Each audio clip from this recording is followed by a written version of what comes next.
Şaxta ilə bağlı ölkəmizdə sakinlər çox ciddi olmalıdır kombisi ilə bağlı. Çünki kombini söndürməməlidirlər birinci növbədə və kombinin genişlənmə çərini nizamlamalıdırlar ki, kombiyə gələn ana xəttdən təzyiq vurulanda, yəni donsa təzyiq vura bilməyəcəklər. Ona görə də kombi işləməyəcək, artıq şaxtadan donacaqdır. Bunun üçün əgər qaz kəsilərsə, işıq olmazsa, mütləq kombinin altını açıb suyun təzyiqini buraxmaq lazımdır.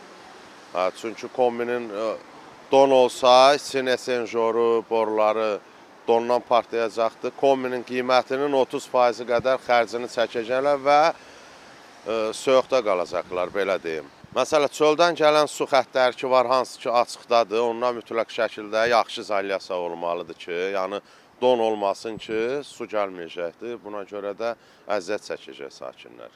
Məsələn, o variantlar da çoxdur ki, belə su donmasın deyə əlacsızlıqdan az miqdarda suyu açıq qoya bilərlər ki, müvəqqəti, yəni az sızma olsun ki, krankdan, yəni donma olmasın. Ən azından belə bir tədbir görsünlər.